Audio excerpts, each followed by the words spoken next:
Good morning. Yes, I'm here on behalf of Reality Check, and you can go to the next slide, the Westside Pregnancy Clinic. And the Westside Pregnancy Clinic is actually one of the nonprofits that Bel Air is awesome enough to support and partner with. So if you're ever wondering, as you give your money and you give your time, what does that go to? It goes to help a lot of our clients and a lot of the women and men and teenagers that come through our doors for STD tests and pregnancy tests, post-abortion counseling, parenting, and support. So know that there's a face now to the help that you're providing.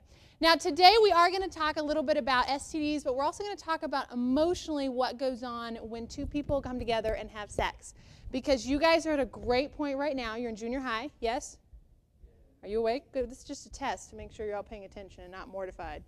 It's going to be okay. We're not going to do any super awkward pictures, just a little awkward pictures, okay? So as you're in junior high, you get to look ahead to high school, and some of you are in 7th grade, so you have another year of junior high left, and decide kind of who do you want to be? How do you want your relationships to go? What is the reputation that you want to have? And some of you may have a reputation right now that you're like, this is not working for me, and you have to change. Some of you are doing great, and then you're going to get to high school, and your world's going to get turned upside down. And so it's important to go in knowing exactly kind of how you feel about it, what the risks are, so that when you make your decisions, you make them fully informed. Got it? Good. Okay. First, next slide. First question. One more. And again. Stop. All right. So how many people do you think in this country this year, 2012, will get a sexually transmitted infection? So sexually transmitted infection is a bacteria or a virus that you get through sexual activity, which we'll define in a moment. But how many people do you think get one of these? 10 people? 100 people? 1 million. 1 million? Do you think more than 1 million? 750,000? 3 million? Anybody think higher than 3 million? 7 million? Okay. 19 million people. That means this year in the United States, 19 million people will get for the first time or their 2nd through 10th time getting an infection. Now those infections can be chlamydia, gonorrhea, genital herpes, AIDS, right? You've got some obscure ones like trichomoniasis and musculosum contagiosum, like weird ones, okay? But 19 million people. Now 19 million is a lot, yes? But how many is 19 million really? Is it like Montana plus the cows? Like how big are we talking here? All of Hawaii every year? Canada? Because it's Canada, right? No, I mean, okay, so I figured it out because it's hard for me to know, 19 million, how do I wrap my brain around that? We know that's a big number, but how big? Well, if you took all of Los Angeles County, okay, LA County's pretty big, yes? That includes Santa Monica, that includes the Valley, that includes, downtown, right? Culver City, maybe even some of the South LA section, all of LA County, and you double that, that is 19 million. So it means every year in this country, a population twice the size of LA County will get a new infection. Which means if you choose to be sexually active now or over the next few years, do you think you have a high chance of getting something? If you decide to get in bed with a lot of people, and that many people every year getting a new one, think you'll find somebody who has one? All of you should say yes. Okay? Now, guess who's most at risk for getting a sexually transmitted infection? You. Congratulations. Okay? You have something great to live up to. 15 to 25-year-olds make up half of that number. All right? So if you decide to be sexually active over the next 10, 12, 15 years, right, know that you're more at risk than any other age group in this country to get an infection. Okay? That's a serious, serious thing. Now, fun fact, we are finding out that really old people are getting these at a high rate. I don't know why. But that's kind of gross, okay? But no, teenagers and really old people at risk. And we'll talk about why is it that you think maybe teenagers more than, say, 28-year-olds or 30-year-olds or people your parents' age. There's a reason for that, okay? Now, how many different STIs do people have an option to pick from? You don't get to pick, by the way. They pick you. 100? Dang it. How many more? More, less? 10 billion? Oh, no, there's not a billion, okay? 25, 27 roughly, okay? And that, again, those that I mentioned earlier, it ranges from the annoying, so like pubic lice. Do you know what lice is in your hair? Yeah, you just get it down here. Isn't that great? Okay, so you have friends now. So pubic lice, which is kind of annoying. It won't hurt you. I mean, it won't kill you. You know, you can cure it, get rid of it. To the deadly one, which STD will kill you? AIDS. AIDS, HIV, okay? HIV, AIDS. We haven't actually come up with a cure yet. So if you get HIV, you are looking at a much shorter life expectancy, right? Okay, maybe you'll live an extra 20, 30 years after you get it, but that's like max if you're taking the meds every day. Okay, so you've got a lot of different ones on the spectrum. Now, I'm not going to cover all of them today. I'm actually only going to cover one for time's sake, but this is a fun activity to do with your parents. Just say, hey, let's go look these up. And say, Mom and Dad, we're going to go to cdc.gov, Center for Disease Control, and you can find all the pictures you ever wanted to find, and you can gross your parents out. It'll be a fun little bonding activity, okay? Good. So let's go to the next slide. How is everybody, first of all, getting these? So they're sexually transmitted infections, but how do you get an STI? It's kind of in the name. Through sex. Yes, through sex. Thank you. Okay. Through sex. Now, what kind of sex? There's different kinds. Yeah. Not positions, kinds. What kinds of sex? No guesses?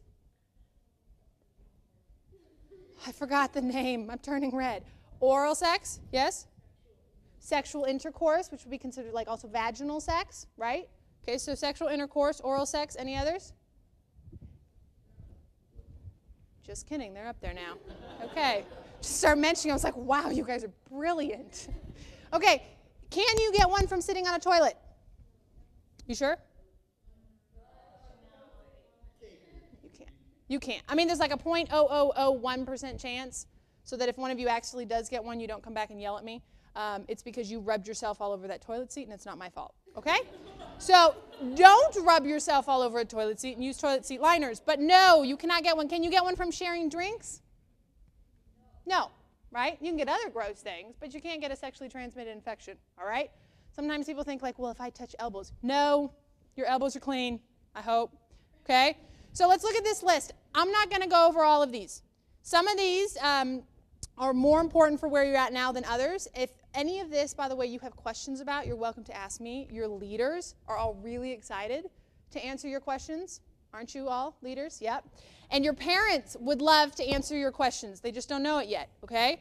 But they would love to answer your questions. Get in the car and be like, Mom, tell me about oral sex. And she would love to tell you about that. So you'll look at this list. Any of these make you more nervous than others? Like, what's heavy kissing with blood? Who is kissing with blood?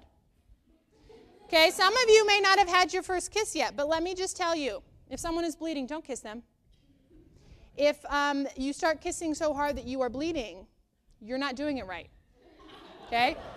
This isn't Twilight. We're not trying to like show our love by sucking each other's blood. Gross. Don't do that, okay?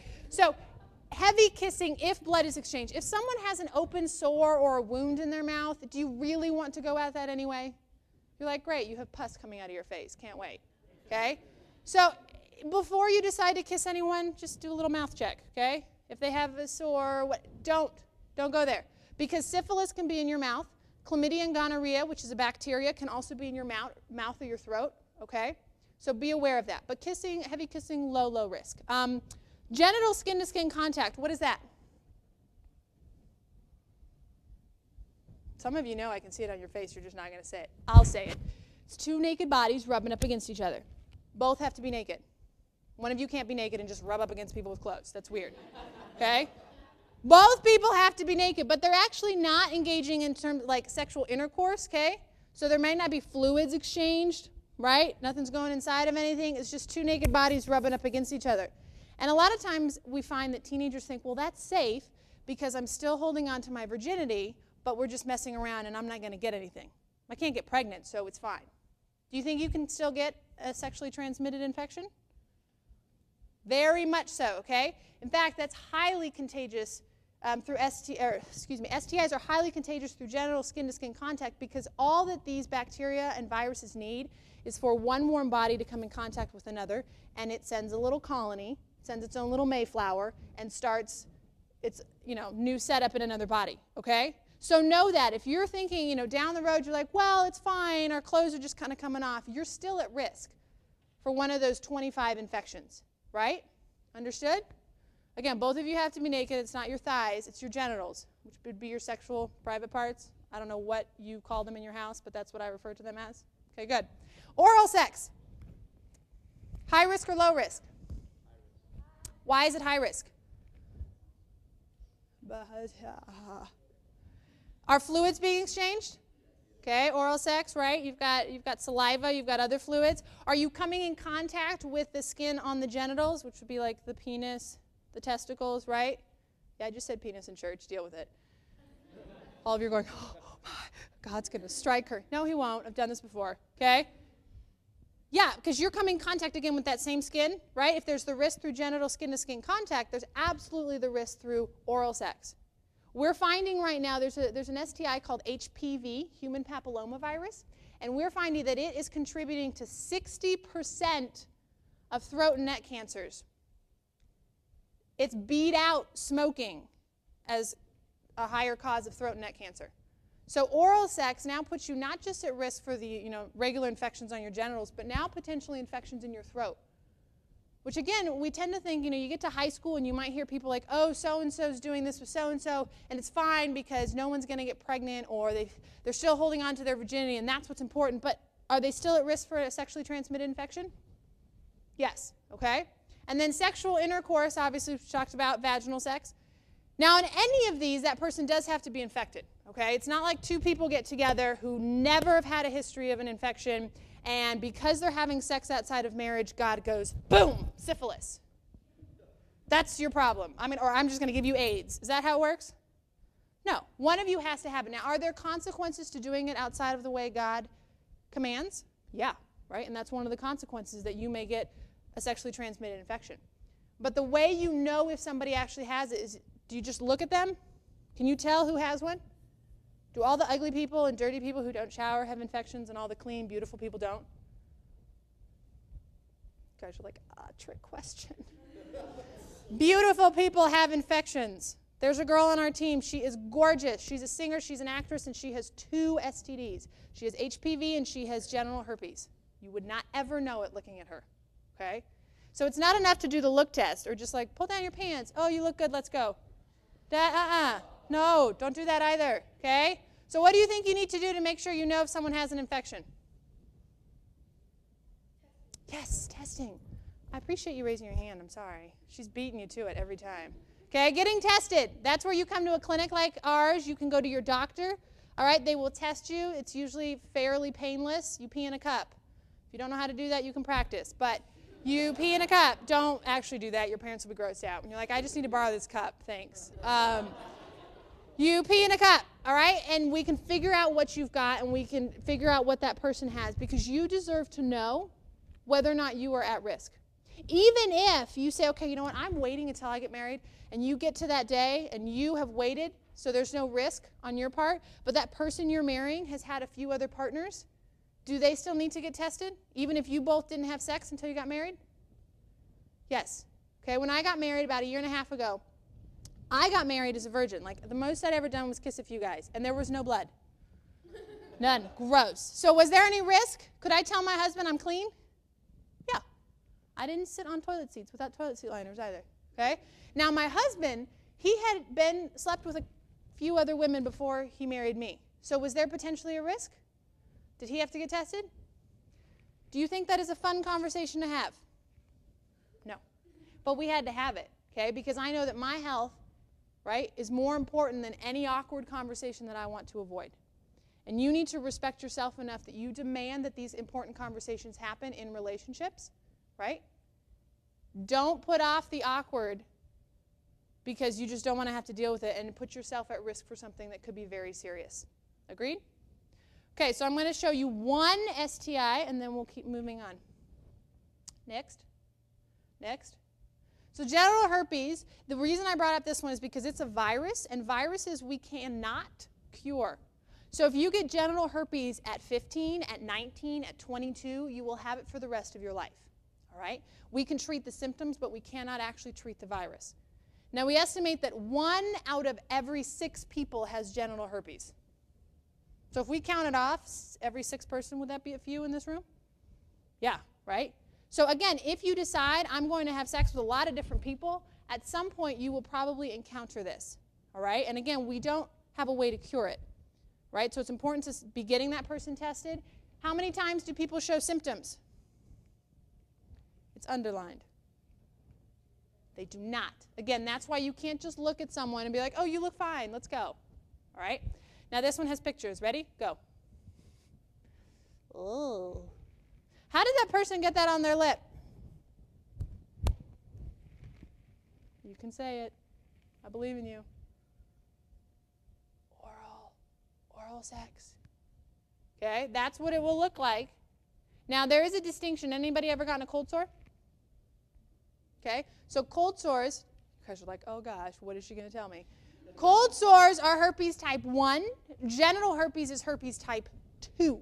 So cold sores people get because they did share drinks or chapstick, or your grandma had one and kissed you when you were little, and it comes up when you're stressed, maybe temperature changes. That does not necessarily mean that you have genital herpes. All right?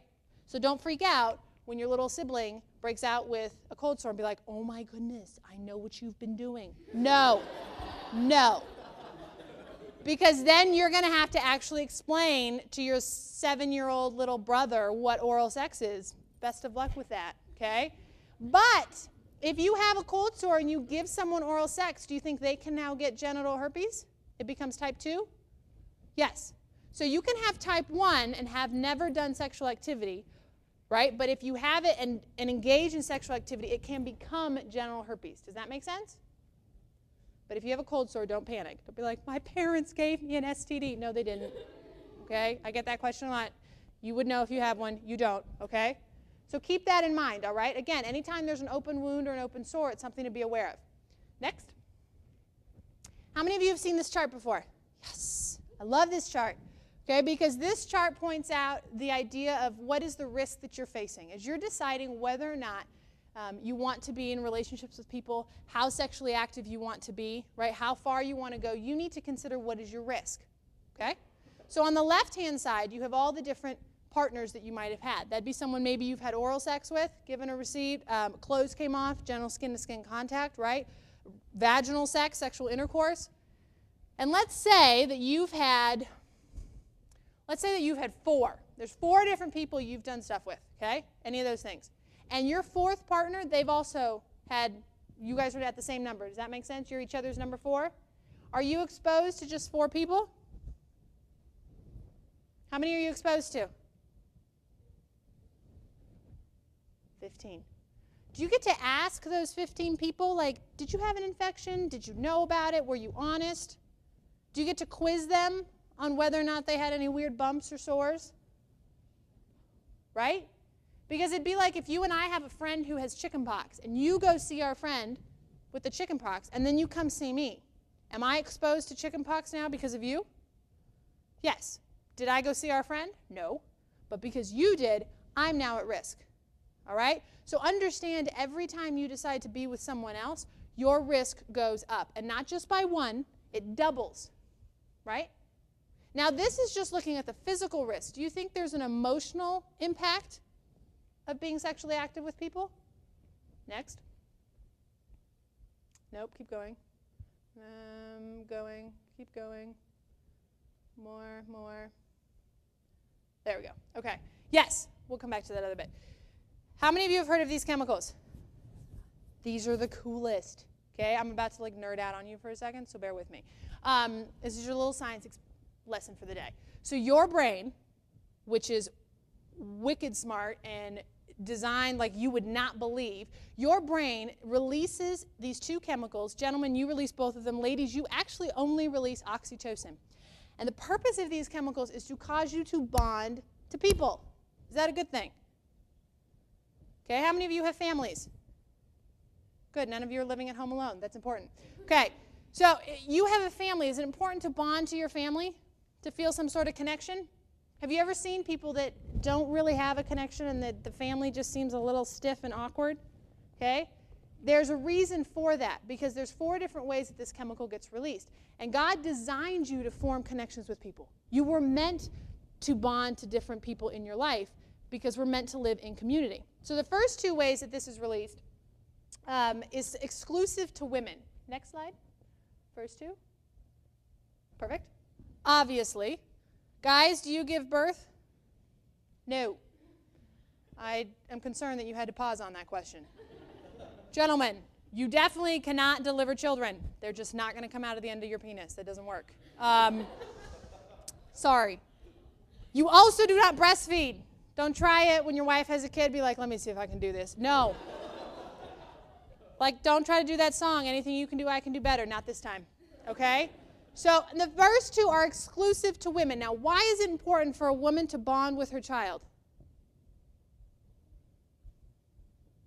When that baby comes out, has it been like a day at the spa for mom? She's like, wow, that was amazing. It was the most relaxing experience of my life. I can't wait to do that tomorrow. No, what happens? Usually that kid kind of rips her wide open, let's be honest. All right? And she's just gone through like 13 hours of screaming pain. And that baby comes out, and does she look at that kid and go, I hate you. Spawn of Satan, get out of my face. You've caused me so much pain. Is that what happened when your mom saw you? I'm just kidding. No, she didn't say that. Right? No. What does she do instead? She gets so excited, right? And she takes that baby. She's like, oh, this is so wonderful. She looks at the poor husband who's dying in the corner because she's been screaming at him, this is your fault. And she looks at him. She's like, let's do this again. Because she's got this chemical just like coursing through her brain and bonding her with this child, which is important, yes?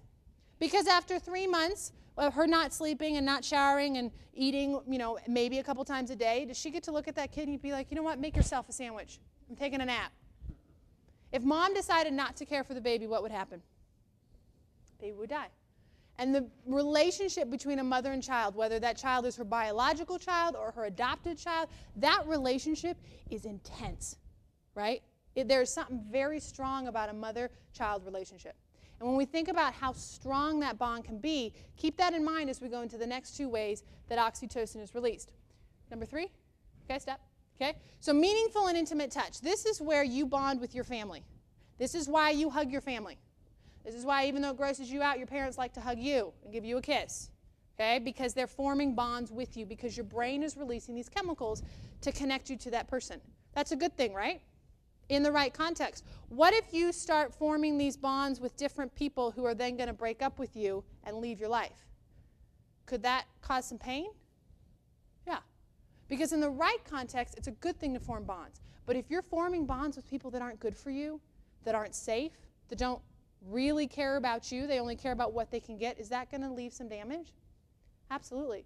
So when we're talking about romantic relationships, this would be, even as long as like a 20-second hug, which I don't know a hug that lasts that long, because by then you've moved on to other things. But a 20-second hug apparently can release this chemical. If you're cuddling, if you start taking your clothes off and doing stuff to each other, if you engage in genital skin-to-skin contact, oral sex, you're releasing this chemical.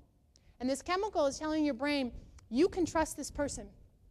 We want more of this person.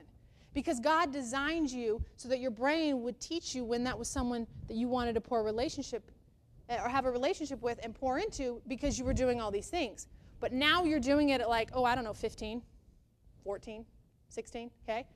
And so you're forming this bond, you want more of them, but you also don't really know if they care about you.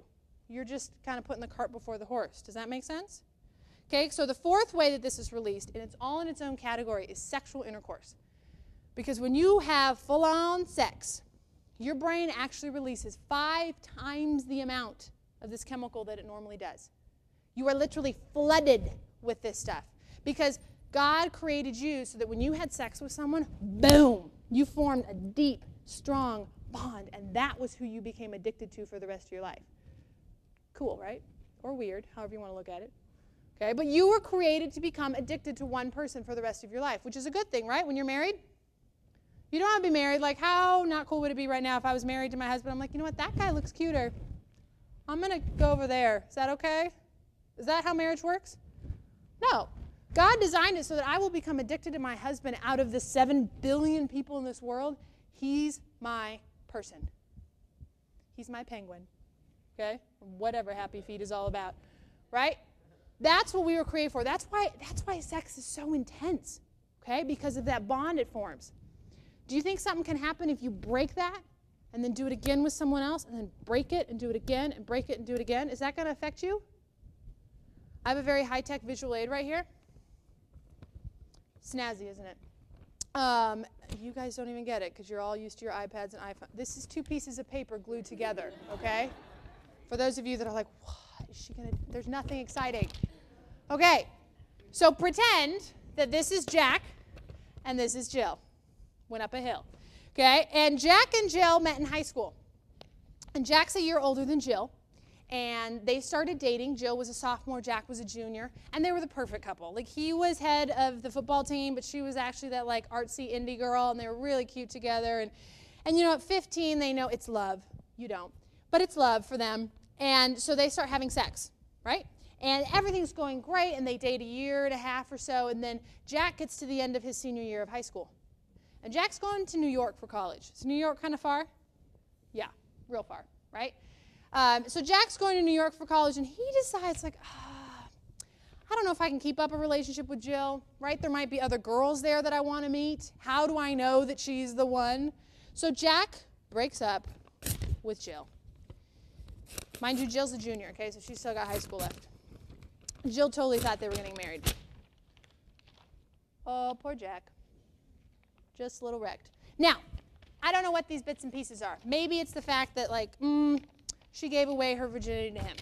Or maybe it's him getting to college and realizing, yeah, he can have sex with a ton of girls, but he doesn't have the friendship that he had with Jill, right? And because they don't know about the bonds they're forming, and they think, well, if I want to get to know someone, I need to have sex, they'll do it again and again and again in the next relationships until someday they get married and they're like, I am standing here giving you the very best of me and a little bit of everybody else, right? Now, the amazing thing is, though, is this doesn't have to be you. I mean, this is kind of like an extreme example. But when you form bonds and you break up and you form bonds, you train your brain to only form short-term relationships. And I hope you want to get married someday because it is awesome. Not just because you get to have sex. It's just really fun, right? But I want you to be able to do that without any other memories of other people. I don't want you to have the memories like my husband has, right? I don't want you to go into it having to work through a lot more stuff. Now, God designed you to heal and to repair. And so whatever happens in your life, at some point, some of you will go out of here, and in the next few years, you're going to make decisions that you did not ever think you would make. And that's okay. It is not over for you. You are not this, right? Because God offers grace, and God offers forgiveness, and God repairs, literally fixes your brain. Because it burned those little pathways, and He fixes that. But you have to understand that that is what is happening and be willing to give yourself time to heal, right? And as you go off into, 8th grade or 9th grade next year, be thinking about the relationships that you're forming and what sort of a bond are you forming with these people. Not just physical, because to be honest, most of you will probably not ever get an STD. Aren't you relieved? You're welcome. But I cannot guarantee that you will not be protected from forming bonds with other people, from connecting. Right? And where's the safest place to form that sort of connection? That deep, intense, emotional, psychological, spiritual bond? Oh, I'm worried. Dun, dun, dun, dun, dun, dun, dun, dun. Yes, what is it? Okay, next slide. Nope, one more. And again. Wow, okay, there. Look at that very attractive couple. May or may not have used one of my own wedding pictures. Okay, so what's the big deal? Like, we say we're supposed to wait until marriage, and this is kind of what we're going to end on. And maybe your parents tell you, or you've heard it in the church, like, well, you just wait to have sex until marriage. Why do we say marriage, though, is such a big deal? How many of your parents are divorced, or you know somebody's parents who are divorced? Look around the room. I don't see anybody who doesn't have their hand up, except you. You gave me okay, I'll take that. right? Divorce happens a lot these days. So can it be kind of difficult at times to wonder if marriage is even all that important? Yeah, absolutely. You know, if the examples you see aren't very strong, you can start to wonder, why marriage? What's the big deal? Do you think marriage is a big deal? This is not like a right or wrong answer. Yes, no, Jesus. Okay? Why do you think marriage is a big deal? I don't know. You don't have to pay the rent all by yourself. Is there something special about marriage that is bigger than any other relationship you have? And not just because you have sex together. Do you have a commitment to that person you're married to that you probably don't have with anybody else? I mean, think about, have you been to a wedding lately? Okay, think about the vows that people say. In sickness and in health, right? Through rich or poor, till death do us part. I should know these, I just said them. Do you say that to your friends? That would be weird. If you went to your best friend, you're like, we need to make vows.